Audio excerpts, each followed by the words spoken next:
Welcome back to Electrolysis Unplugged, your after-hours chat where we dive deep into the realities of our field. I'm Joanie. And I'm Stephanie.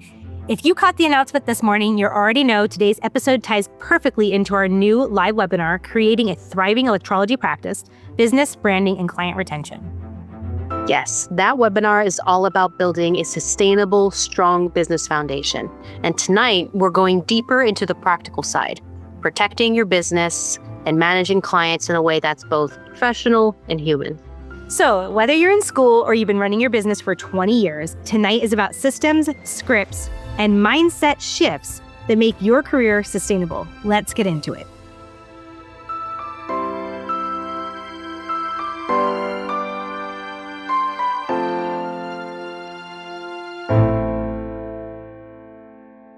Hello, everybody. We are back. So first of all, welcome back, everyone. It's been 2 weeks since we've seen your lovely faces.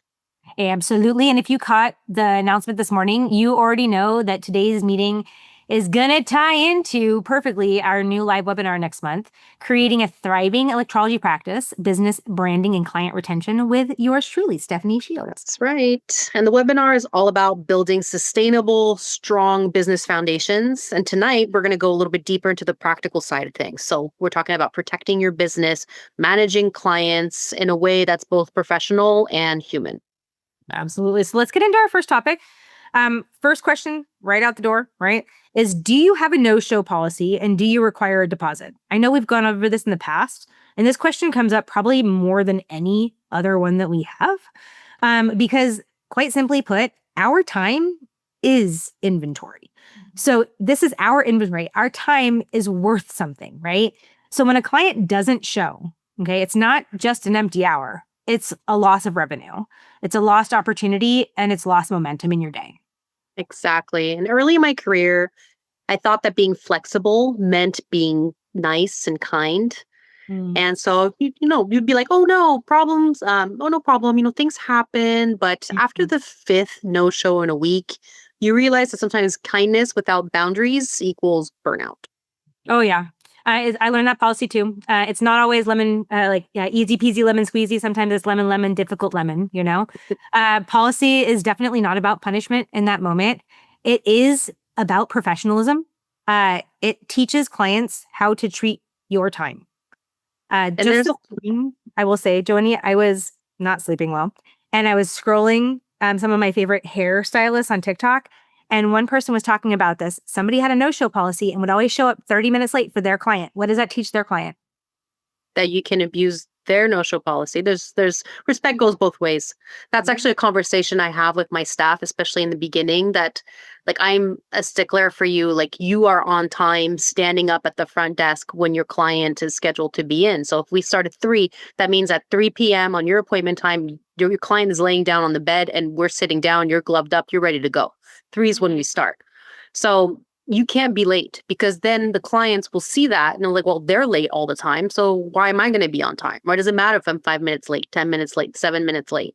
So it just really sets a bad precedence, I think. Oh, absolutely. When we think about it, that punishment versus professionalism, I think that reminding a client that we value them also value us. And I think it makes it a lot easier to stick to your policies if you keep your side of the street clean. Oh, yeah. Right? If you're constantly canceling last minute or late for appointments, it's going to be really hard to tell your client that they got to pay for a no-show fee or the full treatment charge because they're late, but you didn't do the full treatment charge. It's going to be hard to say, yeah, you got to pay me for that if on your end, you're late or you're canceling last minute or whatever else. Oh my gosh. What kind of things are you doing in your office to mitigate that? I mean, well, there's a lot of structures that work. So deposits, prepayments, cards on file systems. So there's different ways you could do that. I've done a mixture of all of this depending on the situation. So I have a pretty strict no-show policy. It's 48 hours. I used to do 24. I changed it to 48 because 24 still wasn't enough time. If you cancel at 6 p.m., what am I going to do? Just start texting everybody that I know, trying to fill the spot the day before. So 48 hours is what I changed it to. Gotcha. And certain clients that even outside of the 48, let's say they were constantly canceling inside or outside the 48, especially long appointments, I would actually require deposits for them Mhm.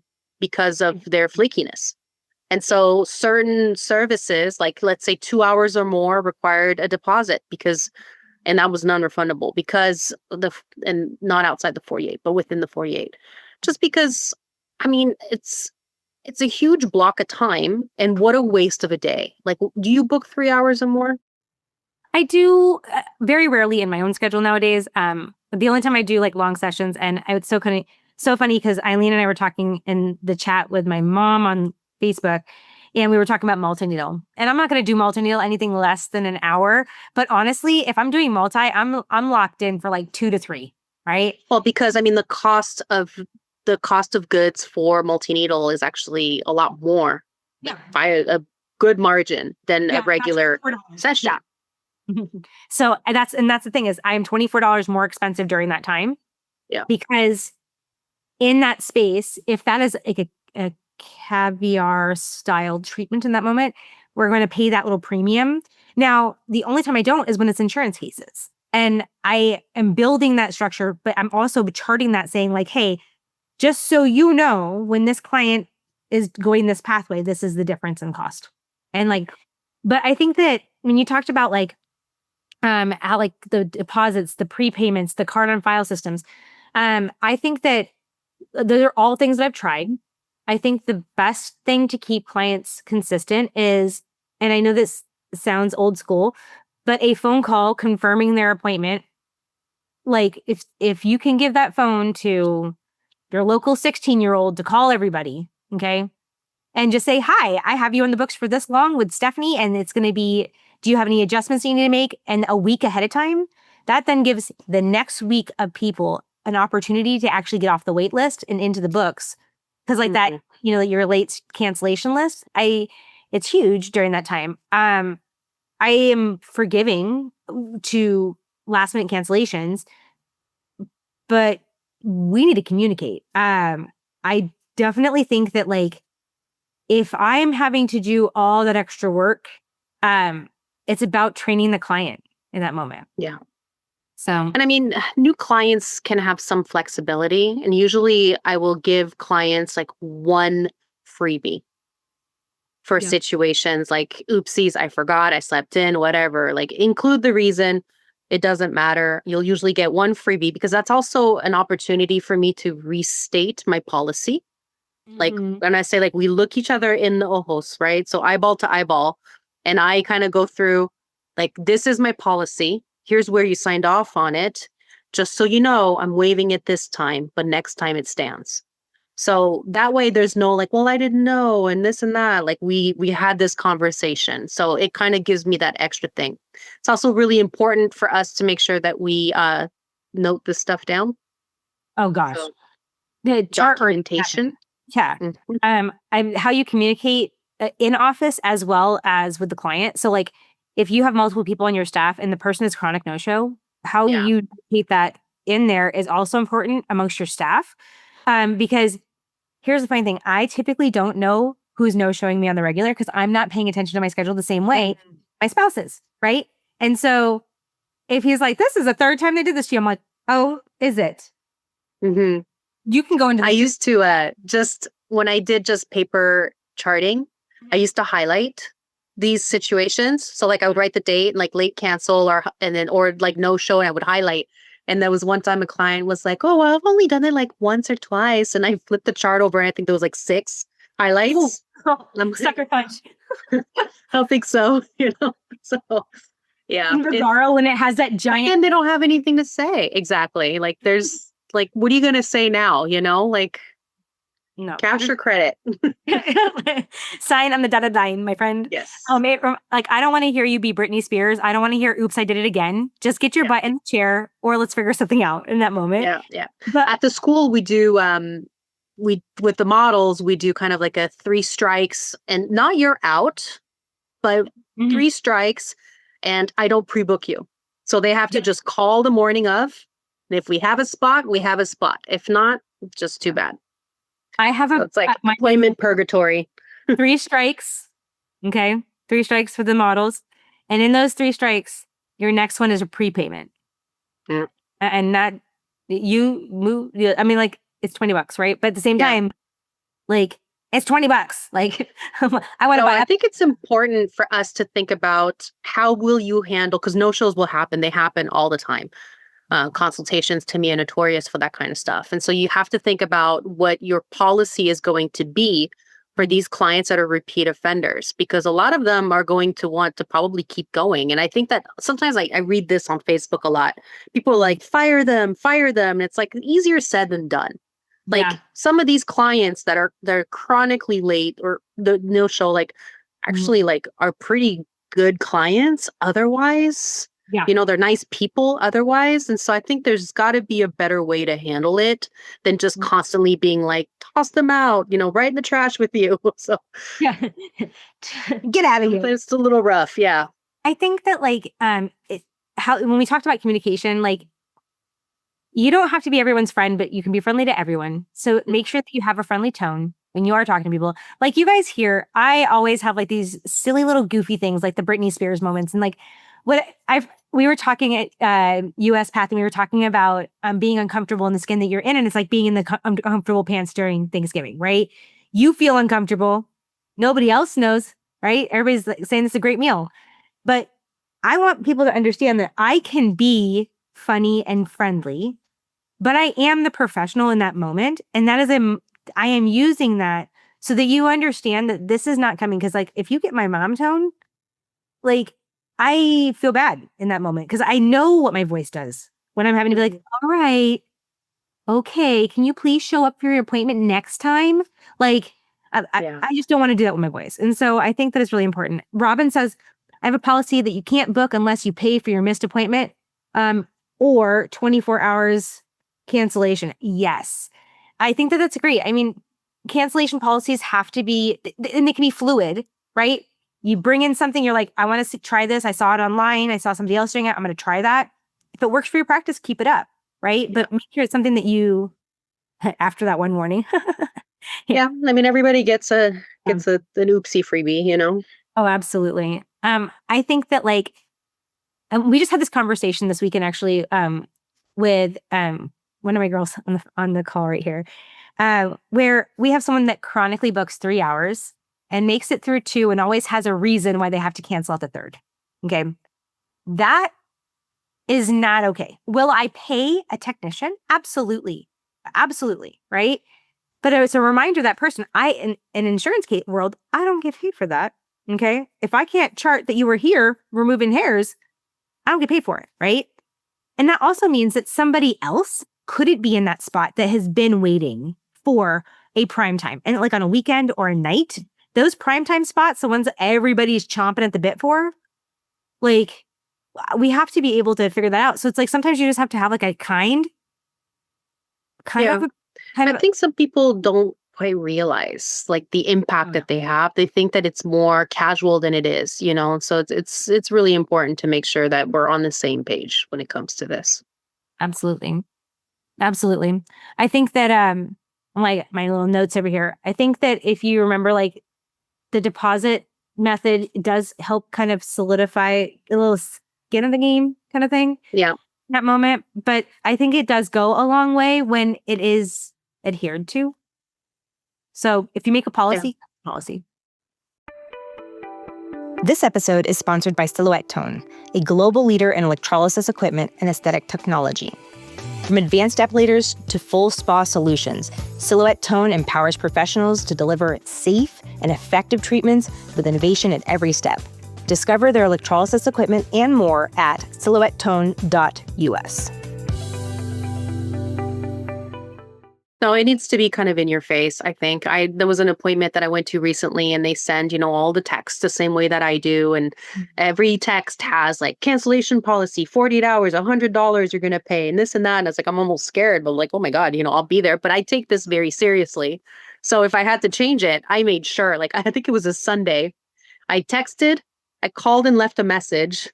And I think I emailed too. And I was just like, I swear I'm within the time frame. I'm sorry. But Um, that's the type of seriousness that I want from the people that, when they're looking at and respecting my time, that's kind of what I'm looking for. Because I do the Absolutely. same for people too. I try not to mess with, people plan their day around their appointments and the things that they're doing. And so to me, it's disrespectful to just assume that you can cancel last minute, like they haven't been, growing out hair and getting ready for it and taking, putting on numbing cream and then taking meds or whatever it is that people do to get ready for their appointments. It's not something that you can just be like so flippant about. Absolutely. Absolutely. I think that compassion still fits inside the structure of boundaries. I think that if someone calls from the ER, their babysitter canceled, I Hmm. can very Yeah, forgiving. Obviously, we make those exceptions, but and if exceptions become pattern, then that becomes a problem. that's right. And again, make sure that you're noting all these exceptions down, So anytime you're forgiving somebody for something, you need to make sure that it's noted somewhere so you Mhm. have some sort of paper trail. Mhm. One of my favorite lines, you go, I completely understand. Let's reschedule, but please remember our policy so that I can keep spots open for clients who need them. So that they understand that spot that they're taking, it's not like, clients are raining from the sky and I can just fill it in. So sometimes it means that my staff or myself, I have people cancel on me. I'm a little bit less like I care a little bit less just because I have so much to do in the office that I will always find something else to do. But my staff, who I pay Mhm. hourly, right? And then they make a commission too. They miss out on that commission and I have to pay them. Yeah. And so that's the kind of stuff I don't want. Yeah. And I think that that is one of those moments where it just hits you in the gut and you're like, oh, cool, cool, cool. Yeah. Um, for the people listening, okay, imagine what your week would look like, okay, if every hour you scheduled actually happened. That's the financial difference that policies like these can create. Yeah. So if you work 40 hours a week in the office, and of those 40 hours, 30 hours is epilation time, what does 30 hours look like to you in that space? It's important to start thinking of that day like that Because because, that's how much you should be paid. yeah. And every time somebody doesn't show up, then it's just, taking money out of your wallet.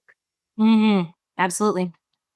And it's a confidence thing too. When you value your time, clients learn to value it. And that's really the foundation of what a healthy practice looks like. Yeah. So, our next question went to how do you plan and prepare for client cancellations? So, now we talked about clients kind of not showing up. Mhm. We know cancellations happen, life happens.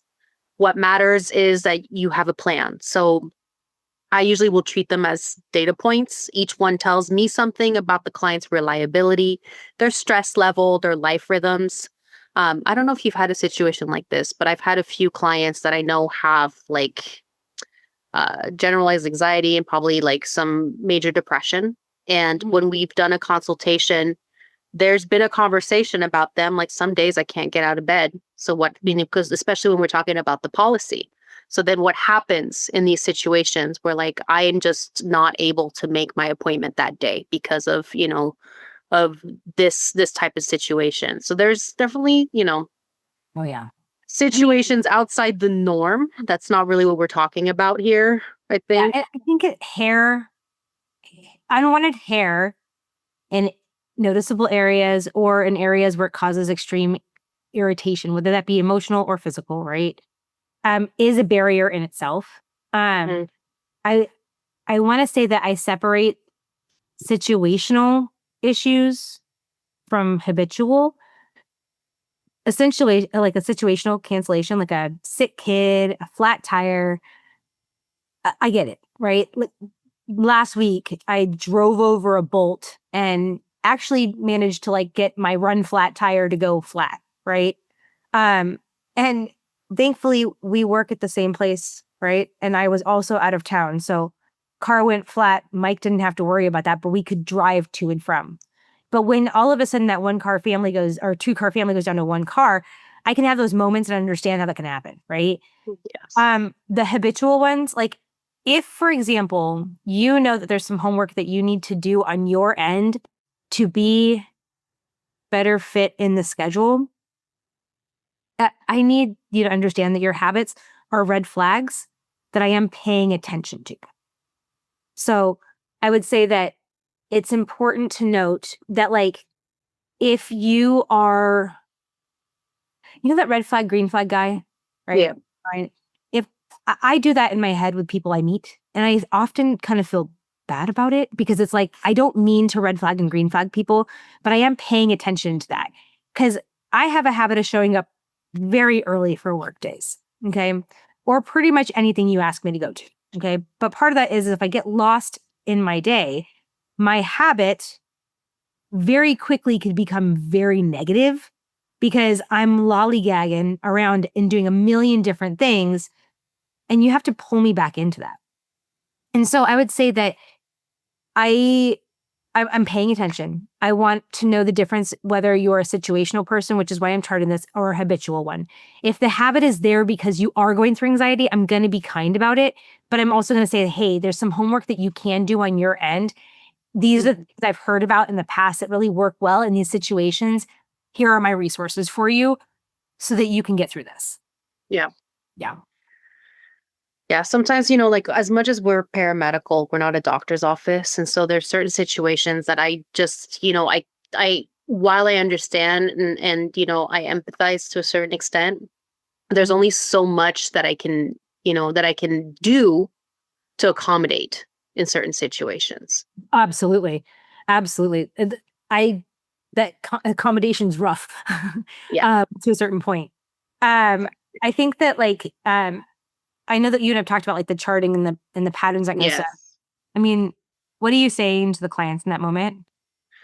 Well, if there's a situation where somebody, I'm noticing a patterns, and usually after three, it's a pattern. Okay. So if you need a number in your head, just Mhm. bring it up gently. So something like, I notice it's been tough to keep appointments. What schedule feels realistic right now? I think we were chatting about this earlier, but I had a client who sometimes I like to pre-book my clients like for, let's say, like a year. I will go to the end of the year just to get that consistency in the books. The Mhm. thing is, though, that like pre-booking them like this, like giving them their prime spot every single week or every 2 weeks or whatever it is is not like it's not due to them. It's a what's the word I'm looking for? Um, like, are you saying it's due to other things? I'm doing it not as a favor. I'm trying to think of the word. I don't know Oh, why it's it's not like in a my brain. gift. It's like you're Yeah, doing. like I'm doing that. I'm Yeah. doing this to help them out, so that like I will commit to this. I'll be there. Like I'm never not there unless I'm dying. So I will give you that time every single week and I'll be here.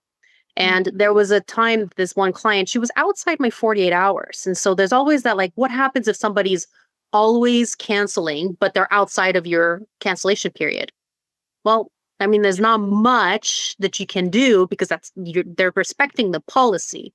But at the same time, this client, I was just like, I actually had deleted all of her appointments. I said, listen, seems like this time doesn't work anymore. It's Yeah. not a big deal, Mhm. but we're just going to book it week by week since you don't seem to know your schedule until the week is upon you pretty much. Yeah. But I'm like, I'm not going to give you a spot and save it, which means that I cannot book anybody else on Fridays at 5, which is, a good after work time. And then you're just going to be messing up my schedule the week of every single week. It's not happening. Yeah. I feel like that documentation of making sure that you are when you said like the three strikes kind of thing, like Yes. you have 3 times. One thing that I tell people is pay attention to it being every other or every third in that moment. It's not 3 times in a row. It's 3 times within a short period of time. And what Hmm. I would tell you is 3 times within a growth cycle So like every 3 months. every 3 months. If you no Yeah. show one appointment a month, I am paying attention. I'm not moving you out yet, but I'm paying attention, right? Yeah. In that time, that's when I go and say, okay, like, if a client's complaining about their progress, if they are, giving you a hard time, like, why isn't this working, right? Well, Yep. here is the plan that I recommended for you. Here's the plan And here's all your missed appointments highlighted. Missed appointments in red. I think that it's always been one of those moments of like, aha, right? Yeah. Because I have gotten to a point now where I can be probably more selective on the consistency of my clients and be okay with it. When I was a new technician, I wasn't okay with it. And we want to build that out of people early on, because you should be confident as yourself as a technician. When you went through the hard work going to school and you did all the extra work, be confident in that space. But like those receipts save you in those moments. Mm-hmm.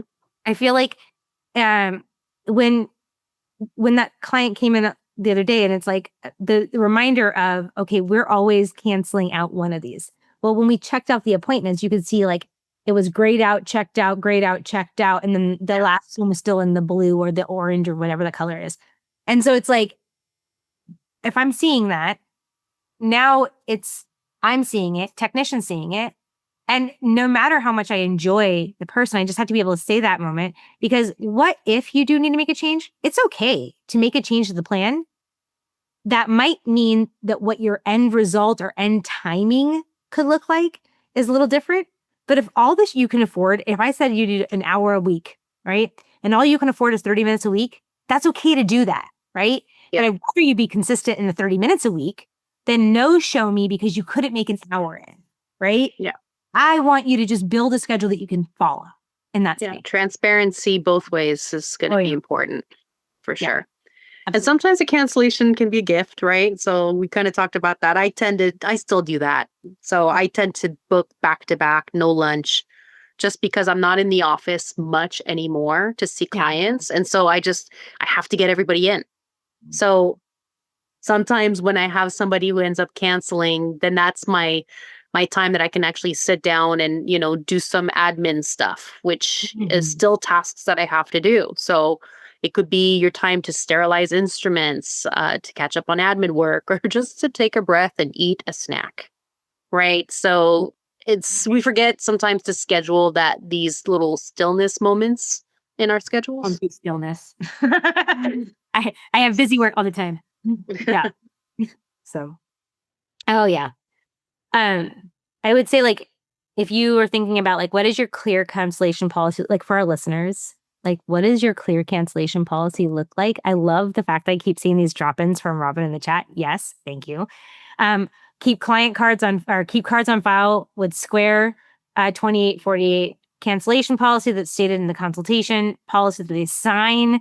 So in all honesty, I have charged when needed, but I like flipping it to see the client hold self-accountability and pay it on their own. Yeah, absolutely.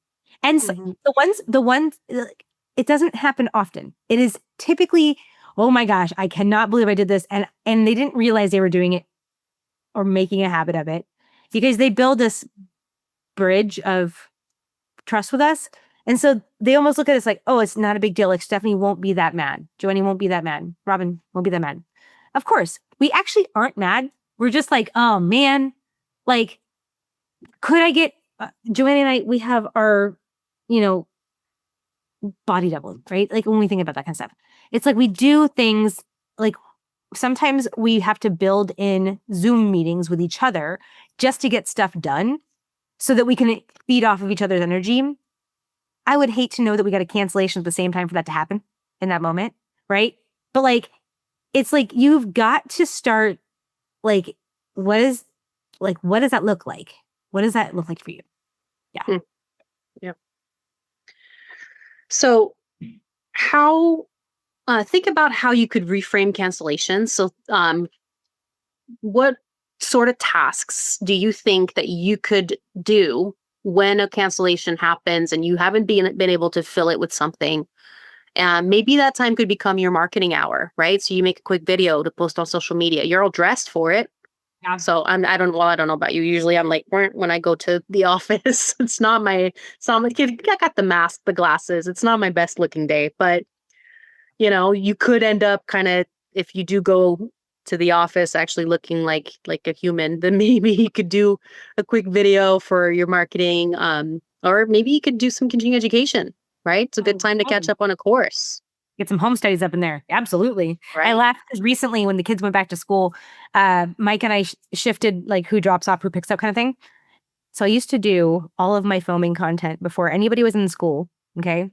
So that I could be embarrassed. I'll still post By it myself. by All my, by yourself. Yeah. okay. I will still post this. It's not that you won't get to see the goods being posted, but I can't film it in front of you, which is wild because I have a dance background. I dance in front of people. It's not a problem.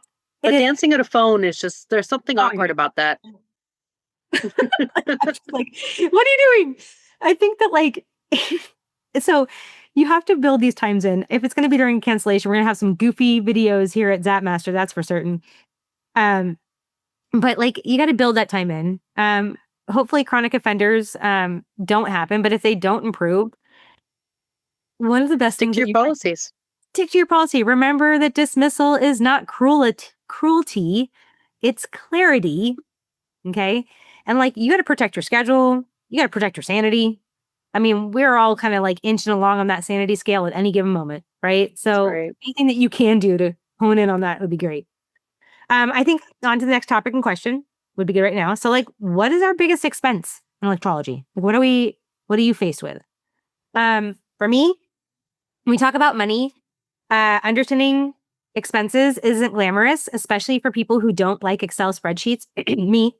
But it is freedom. It's good whether or not you can be that person or you have a partner to be that person. You got to understand how to price yourself correctly so that you know what an hour truly costs for you. Yeah, that's right. And when you do finally do the cost breakdown, you discover that every treatment hour has about $15 or so of consumables. So you're talking PPE, probes, cleaning solution, cotton rounds, and that's Mhm. before you're even touching rent, insurance, or utilities. Oh, exactly.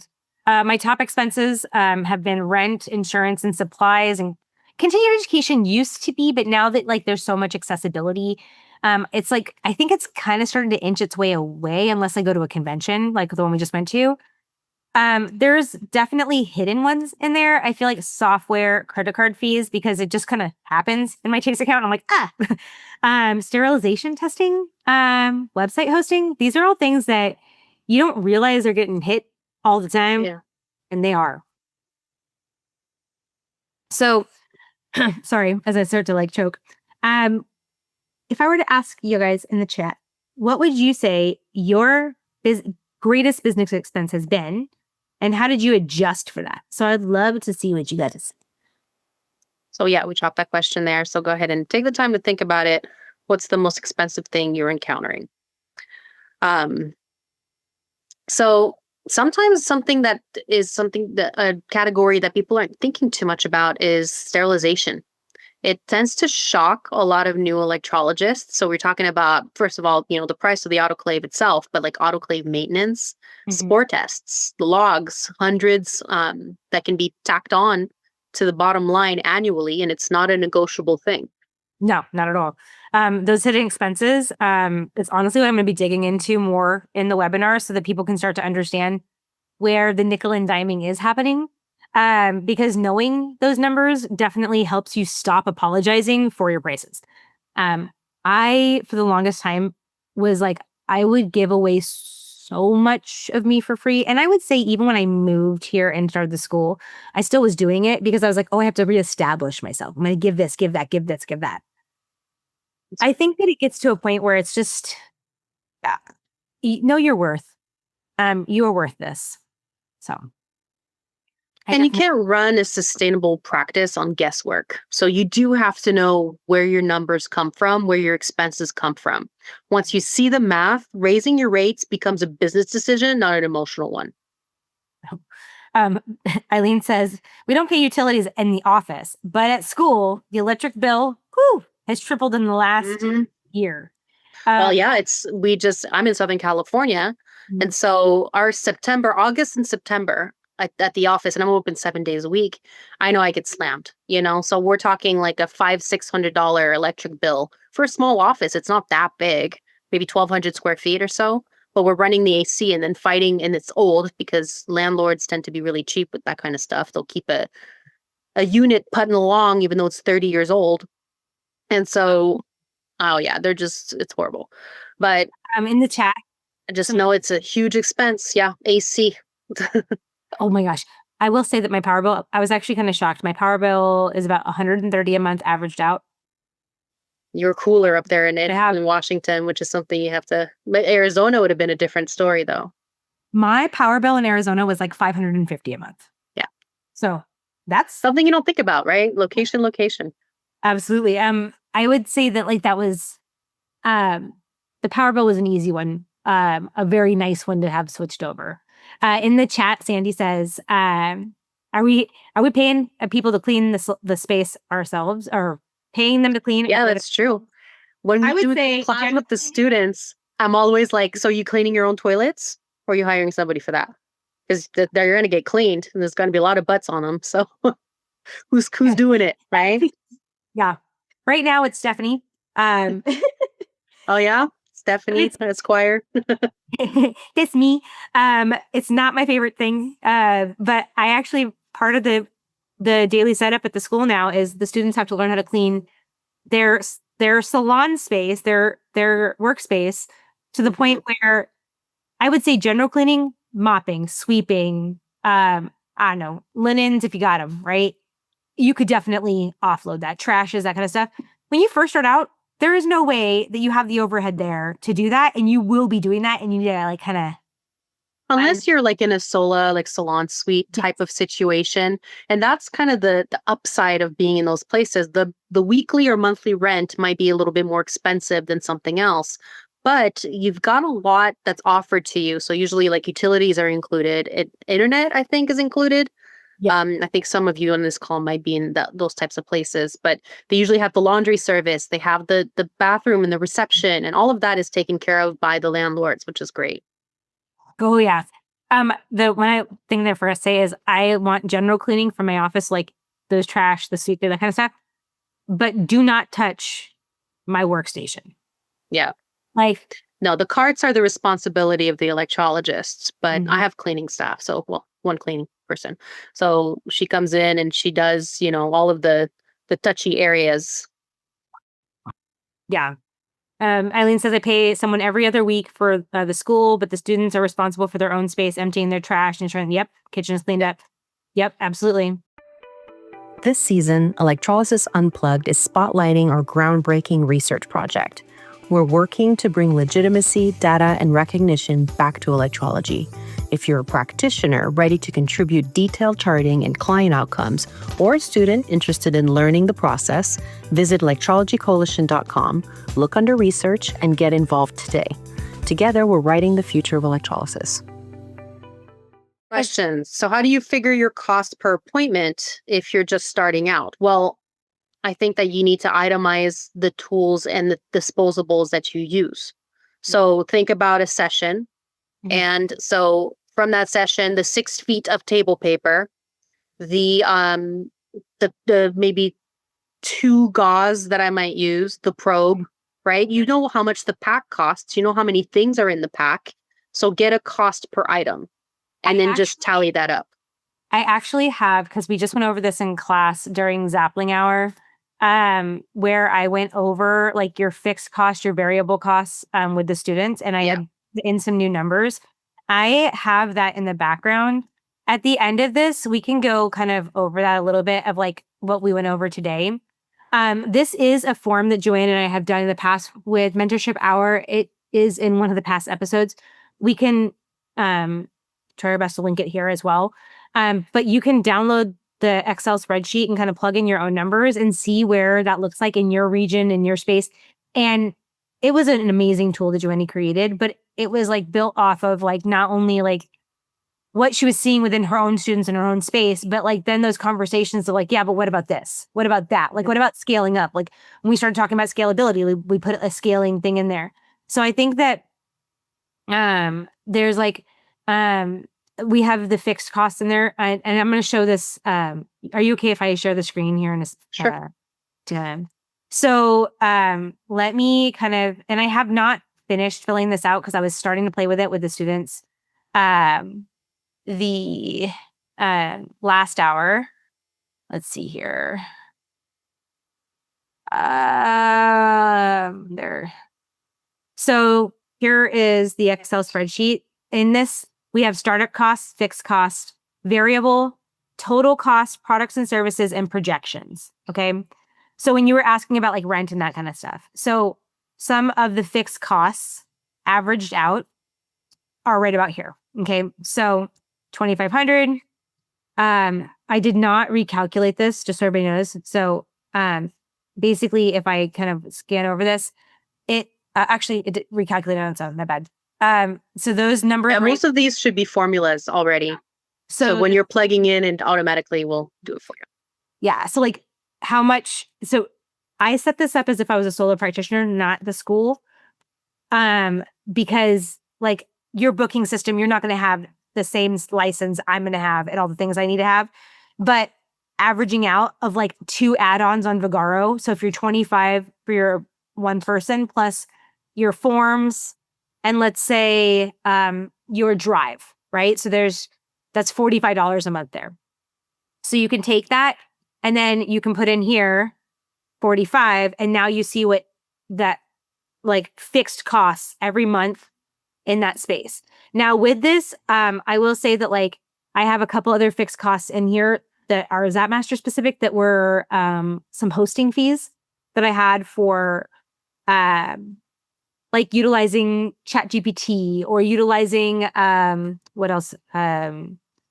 Zoom, right? Those are things that I use every month. They are things that happen every month. They are subscriptions that I have that would go into this, and that number would then shift substantially. Case, right?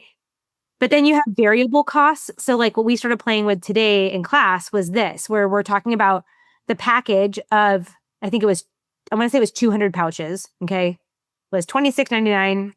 The salon cost and the like usage of one is like 48 cents. And I put that on the wrong side. So that I was like, salon cost is going to be the price. Yeah. And then how many per package, amount used per client, and then you get a cost per client. Yeah. So these have to be like shifted a bit. So like yes. If I go here, okay, so we're going to play a little game here. So I'm going to Command X.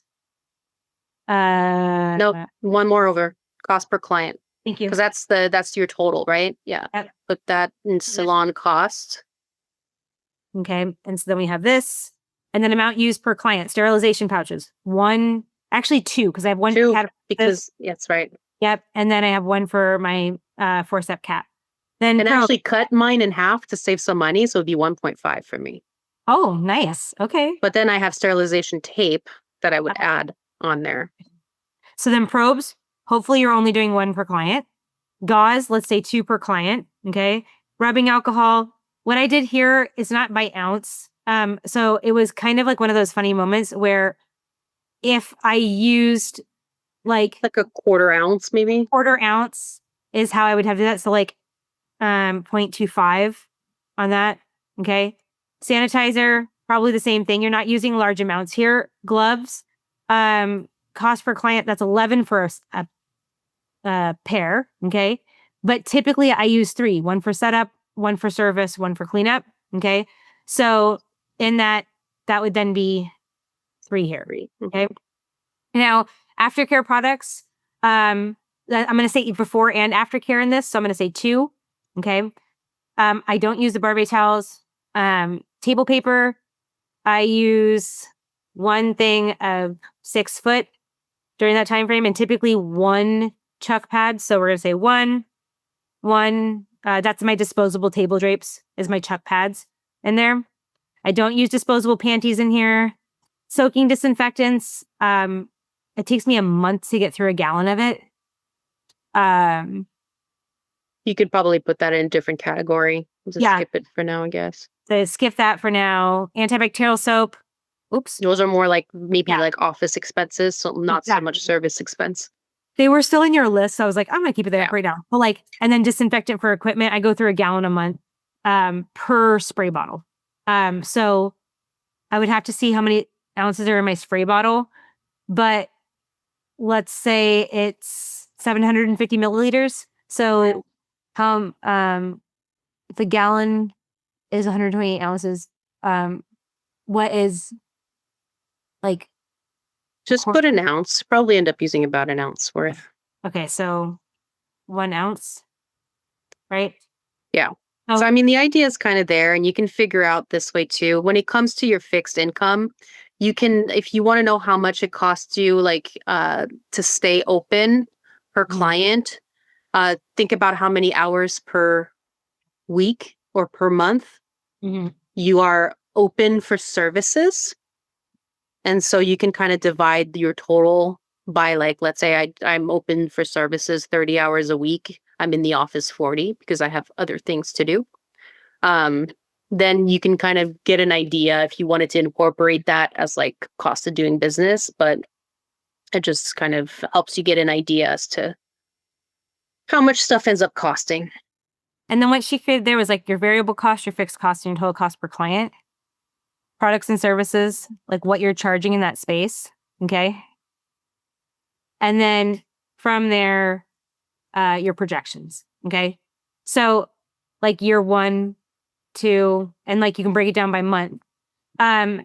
What's nice about this is, especially when you are so new, or if there's been a major shift in what you're doing in the office, you probably need to revisit this.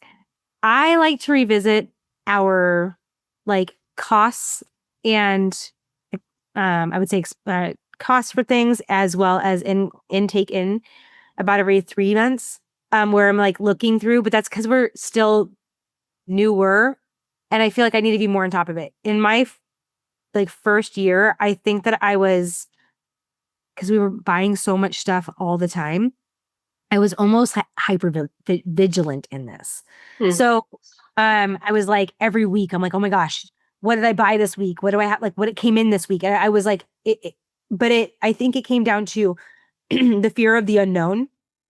Not that there was an unknown really in who I am, but like I didn't know that side of Stephanie yet. And so it is that part that was the unknown for me.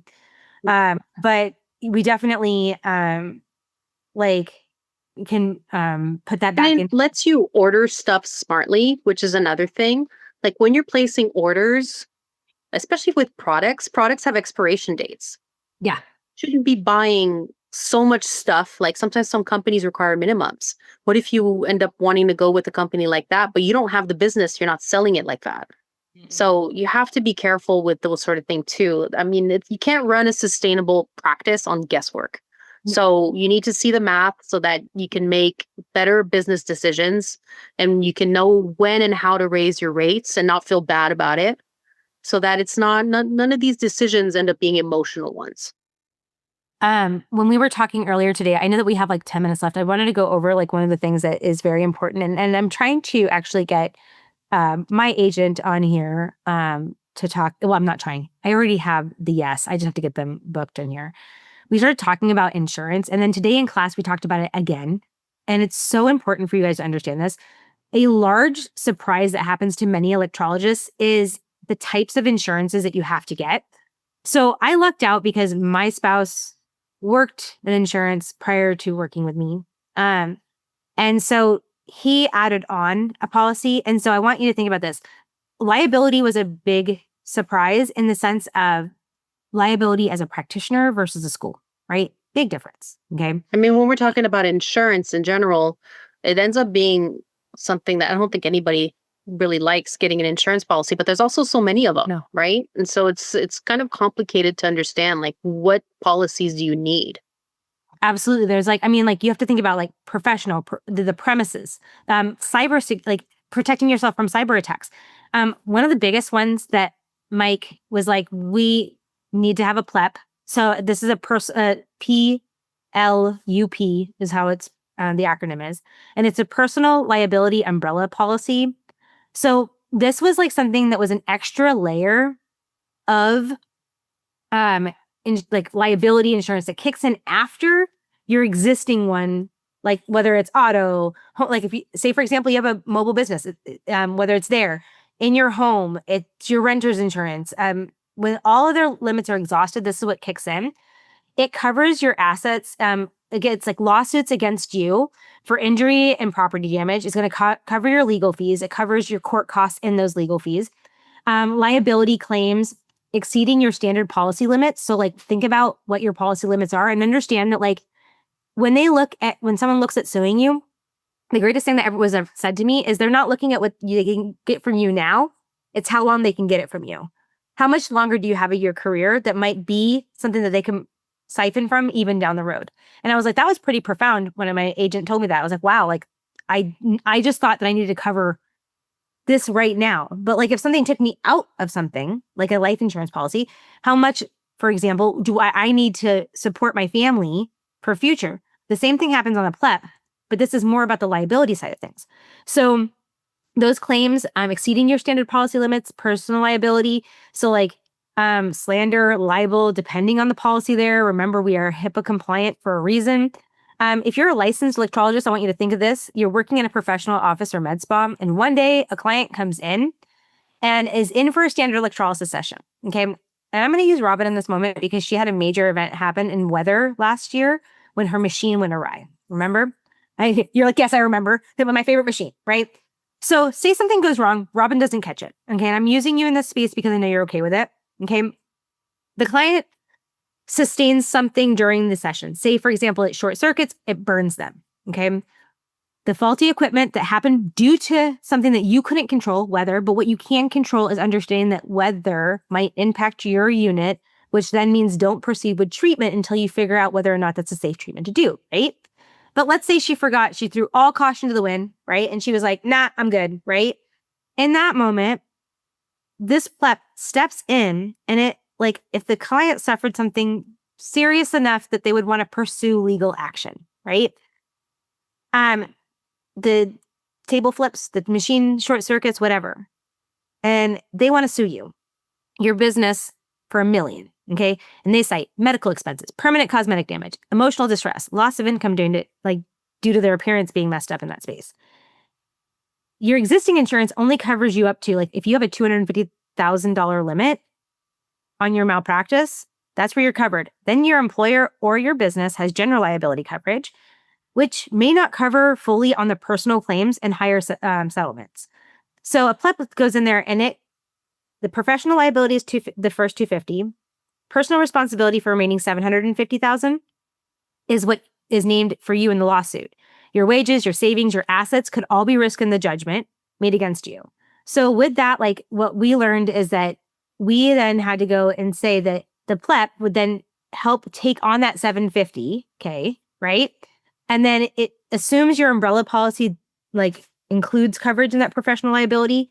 And it's like an endorsement for it in that space. It helps pay for attorney fees, settlements, judgments. And it's standard PLEPs are not usual for like covering professional and business related liability by default. So in that space, you have to confirm that your PLEP allows for professional services and or is endorsed by your umbrella policy, or you get a separate professional umbrella policy in that space. So most people in larger clinics, they start with like a starting point of like 1 million. It can go up to 5 million or more. They are very affordable. Like, we pay around 175. So what company are you using for this? I think State Farm is who we have ours through. Who? State Farm for that one. State Farm. Because it was able to be partnered into it. But it was the facility. Yeah. Well, you got to keep an eye on your minimum. So when we're talking about like 250,000, $1 million, 2 million, especially if you're doing the medical electrolysis. Yeah. Because those would be the types of situations that might, when it comes to like medical malpractice, those might be higher numbers if you do ever have some charges put against you for whatever reason. Yeah, which is like so incredibly rare, but we plan for the rare. Very, very, yeah, exactly. Hopefully you'll never have to even file anything with your insurance company. But yeah. Not that I enjoy paying for premiums, but I would rather pay $175 a year for additional coverage than be without it in case something were to go wrong. Exactly. Yeah. Exactly. So I had to be like, we have like a little bit left. And that's like one of those moments where I want you guys to think about, like, there are expenses that happen that you're not even thinking about initially, but they are there, right? Yes. Yeah. So I guess some homework for everybody. If you haven't yet, try to pull the last 3 months of expenses and categorize them. So if you don't do this already, it's nice to see where the money goes and how much you spend on things in your business so that you can be aware, because that's really going to be the first step towards profiting, really. Agreed. Very much so. I think that like the more you prepare for these things, especially when it comes to like my brand is weirdly me, right? The Zap Master, right? But it also is an extension of me. But I want that brand to hold true to a lot of things, from client care to communication to professionalism to making sure that my T's are dotted, my I's are crossed. That one. That's the way. I don't know if that goes. That's how that works, okay? But like making sure my I's are dotted and my T's are crossed. I swear. I feel like that's we weren't taught. We were taught this, but like electrologists for a long time weren't given that business side of things, and I think it's time we change the name of this. Like we change this into, yeah, we are here to do business, not just be your hair removal person. No, I'm a professional. That's right. We run a professional outfit. Super profesh. So, all right. Well, until next time. Okay, we still had a little bit more, but I guess we'll save that for a different day. I know. I was like, we talk too much. Maybe. I know. We should have a podcast. I know, we should. Oh my gosh. All right, everybody, keep your eye out for this weekend. We have the recap for WPATH and USPATH. That's right. That's going to be for Electrolysis Unplugged. So that's going to be on your podcast platforms. Otherwise, you guys are members. So just go into your portal. You can see, we recorded the abstract that we submitted, that we presented. So we recorded it. So if you want to see it, the slides and everything, you're going to need to go into your portals. Yeah. And they did take a picture of us, like kindly because you weren't supposed to have pictures, but we were up there by ourselves. And so the moderator took a picture of us so you can see us in action, but not talking during it. But you get to listen to the presentation in the pod. Thank you, everyone. We'll see you next week. Same day, same time. We've unpacked a lot tonight. Policies, cancellations, expenses, dislikes, and all the ways to safeguard your career.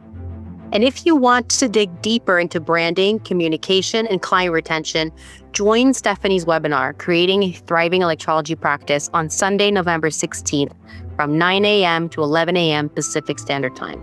It's 2 hours of continuing education, only $75, and worth every minute.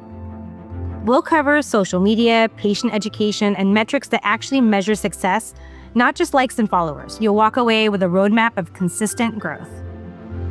Register through your member portal or the Electrology Education Coalition website and keep the conversation going. What policies or systems help you protect your business? Protect your business, protect your peace, and keep learning. We'll see you next time on Electrolysis Unplugged.